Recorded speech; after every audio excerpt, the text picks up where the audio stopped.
Hello, I'm Dave Grossi. They've been called America's greatest generation.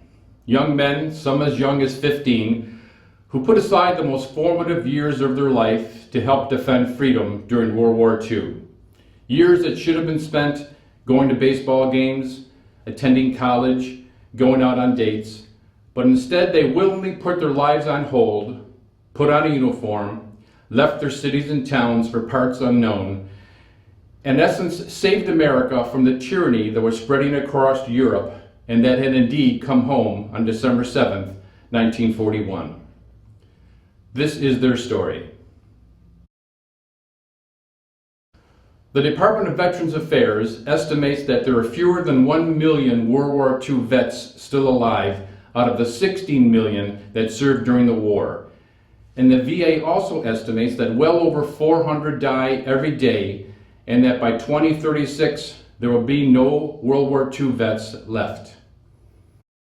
You're going to meet some of these incredible people now. Listen as Staff Sergeant Bill Pace, a Purple Heart recipient, recalls his story about how he was forced to bail out of a B-17 bomber 5 miles up over Germany when his plane was struck, and then how he spent the last few months of the war in 2 POW camps in Germany. And Army PFC Lloyd Roush, who helped liberate the infamous Dachau concentration camp, and Staff Sergeant Mario Grossi, who helped liberate the notorious Woblin concentration camp. They'll describe for you the horrors, the sights, the smells that only a veteran who's been there and done that can describe. Army hero Tech Sergeant George West, recipient of the Silver Star for Gallantry, and he'll relate how his citation calls what he became a one-man patrol when his unit was almost wiped out in Germany. You'll be spellbound by Navy veteran Vic Bucket, one of only a handful of survivors of the USS Indianapolis that was torpedoed by a Japanese sub during a top-secret mission, delivering the components of the atomic bomb that helped end the war in Japan. He'll describe for you his experiences during his struggle for survival over 4 days in shark-infested waters, watching as over 600 of his crewmates drowned or were eaten alive by sharks when their ship's distress signals were ignored. Their stories will undoubtedly invoke many emotions: pride, sorrow, even anger. But as our film progresses, I'm convinced that those emotions will compel you to watch and listen. For several of these vets, it's the very first time they've related their wartime experiences, but they've all agreed to be part of this most important historical and educational project. Hear now as these heroes tell their stories of their years spent in Europe, the Pacific, or in critical duties stateside. Ladies and gentlemen, the Bonita Springs Historical Society is proud to present Bonita's Greatest Generation in their own words. My name is Alan McNeil Moir. My parents arrived here from Scotland around 1911, so I'm a first generation American.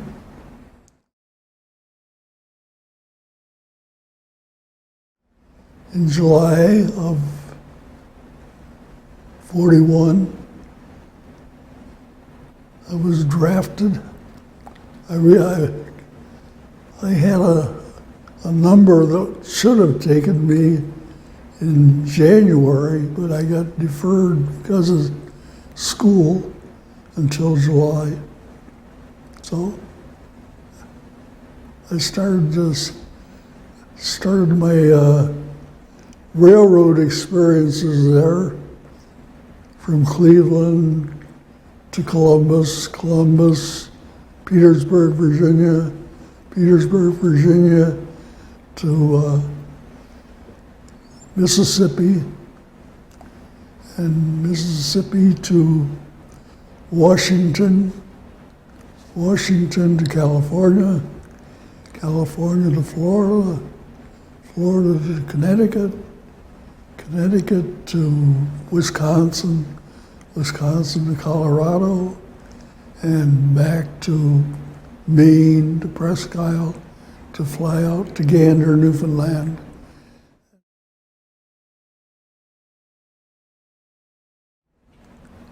I was the only communications officer there, so I got the job of having all the communications, telephone, radios, everything. So it was interesting, and we handled anywhere from 15 to 30 planes almost every day, flying from the States to Scotland, usually. Although some of them went to the Azores and then to Marrakech in Africa. It was interesting. And Gander was like a little city, busy all the time, aircraft coming and going. And the experience that I've enjoyed, part of it really, a great deal of it. But I'm glad that I'm out and back in civilian togs again.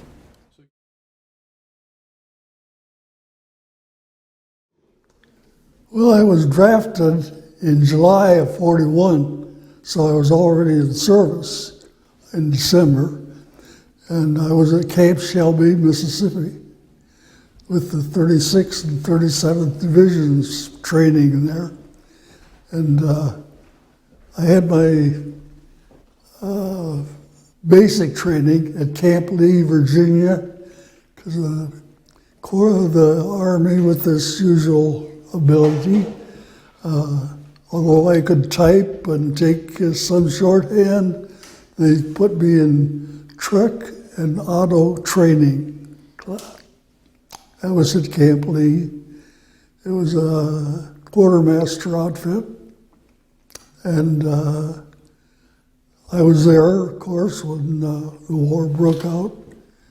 And we heard about it over the radio. We all listened to Roosevelt's speech. And then, for some reason, they gave us furloughs, because evidently they knew what was going to happen. I got called back by a telegram telling me to report right away. And from Camp Shelby, Mississippi, we went to Washington. Well, not Washington, really. The camp we were in was, I think it was Camp Murray. It was attached to Fort Lewis, which is in Washington. But we were more in Tacoma. So I was there for just several months, living in tents. It was right on Puget Sound, and we were able to go to Seattle a couple times. And from there, we went down into California, and they put us in 6x6 trucks, drove us out into the desert and said, "Here's your camp." Nothing. There was nothing there. We had to make the camp. We made it Camp Young. It was just a wartime facility. And while I was there, General Patton also happened to be our commanding officer for a time. And we would see him going through he usually stood up in the front of a command car, and everybody had to salute. And I remember especially, the camp was between the road and the aqueduct that takes the water from the Colorado River to Los Angeles. And he was going to have McFadden, the editor of Liberty magazine. That's an old name, Liberty magazine. And he had us police the whole area from the aqueduct to the road, so McFadden wouldn't see a cigarette butt or anything. And I remember their speeches. McFadden gave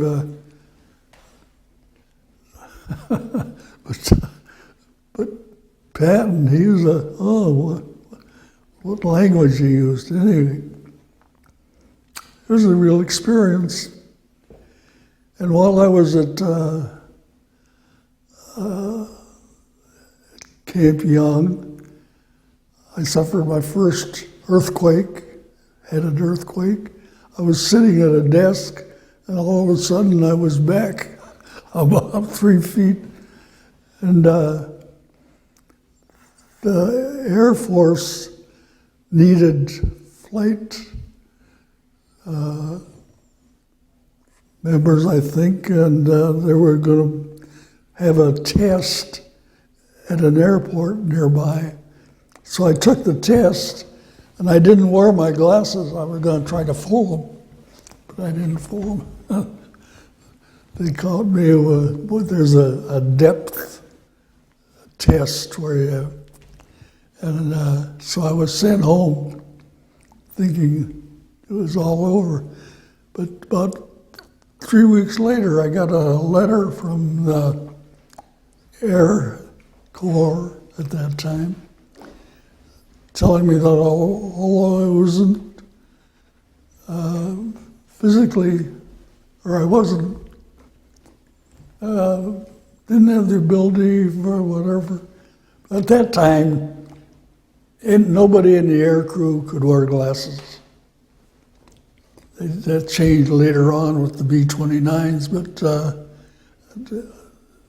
when I took the test, there was no glasses in air crews. 3 weeks later, I got a letter saying that I wasn't not capable. I wasn't eligible. Eligible. I guess so. I wasn't eligible for flight training, but I was eligible for communications training, and it would be a what did they call them? 30-day wonder. Mm-hmm. So that would be a 30-day wonder. So I went from Camp Young outside of Indio, California, all the way to Boca Raton, Florida. And the Air Corps had taken over the big Boca Raton Millionaires Club, I guess. It was really a fancy place. So I did my basic training all over again with a bunch of college boys at the Air Corps had signed up to be future officers. So after 6 weeks there, I went to Yale University for further training. And I was there another 6 weeks, I guess. You got your commission as a lieutenant? After my training there, I got it, yeah. I got, it was in July of 43, I think. And evidently they had hired too many college grads for officer training, and they had trouble putting everybody. They had sent around a form that asked where you wanted, what branch of the Air Corps you wanted to be in, and I said fighter planes. So of course they put me in the Air Transport Command. And before I went on that assignment, though, I had some training in Toma, Wisconsin, for high frequency, and some training in Denver, Colorado. We went up into the mountains went up to Echo Lake and had search and rescue training. And then I went back east, ended up in Presque Isle, and from there I flew up to Gander, Newfoundland. I was in Gander for 2 years, and each year we sent at least 20,000 B-17s and B-24s over to Europe.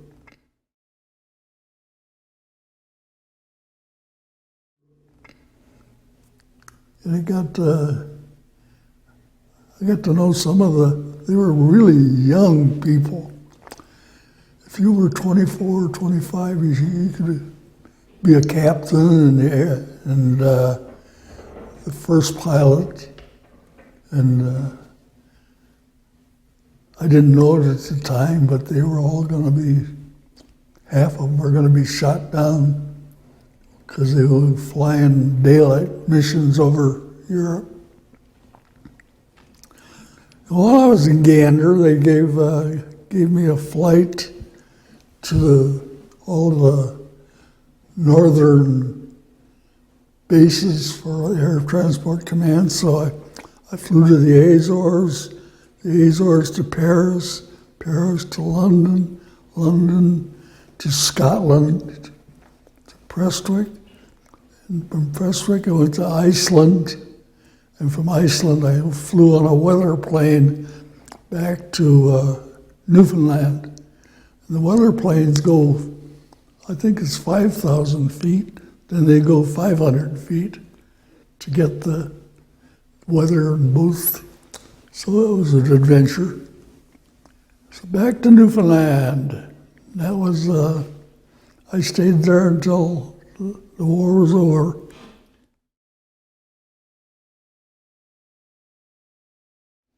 I was in Paris while the war was still going on, April of 1945. So I was back in Gander, and we didn't get too excited about it because there's nothing we could do. The only thing was that when the Germans came out, had a big offensive, the Battle of the Bulge.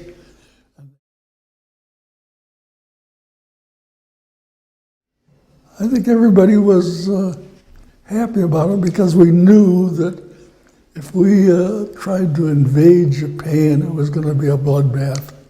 It was going to be terrible. So it was a hard decision for Truman to make, but we were grateful that he did save a lot of lives.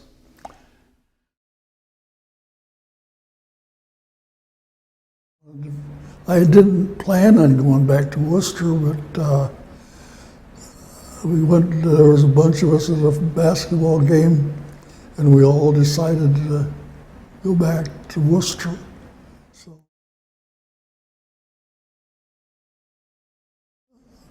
America is still a land of opportunity.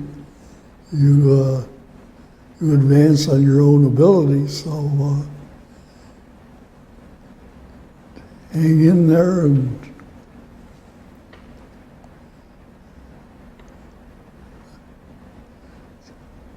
just go to school and do the best you can. There's still opportunities, a lot of opportunities.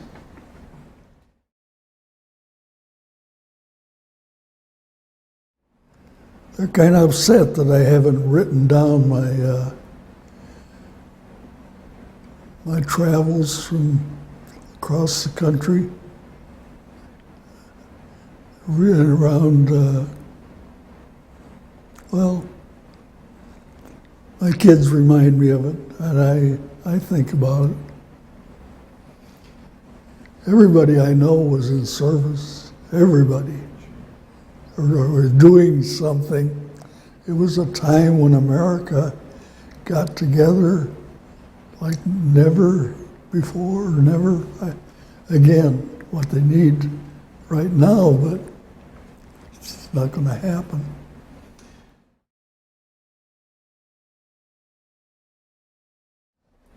Well, I was traveling, I don't know where, I can't remember where, but I saw a newsreel of the first plane, and I thought it was an accident, you know. Planes hit the Empire State Building occasionally, so I just thought it was an accident.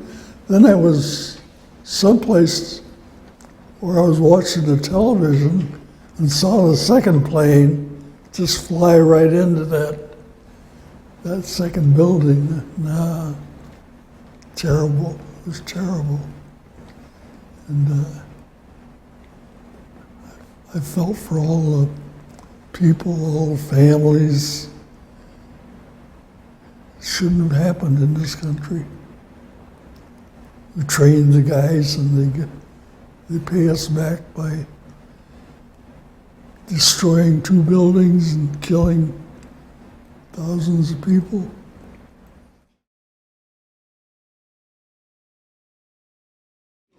Makes me feel good. My generation did a lot of the outstanding things, like radar and I don't know what all. Ellen, thank you very much for your service, and thank you you. very much for sharing your experiences for this project. Thank you very much. There you have it, ladies and gentlemen. We hope you've enjoyed this program. It's been both an honor and a pleasure to help these vets tell their story, and the Bonita Springs Historical Society welcomes your comments. I'm Dave Grossi. Thank you. Oh, beautiful forest.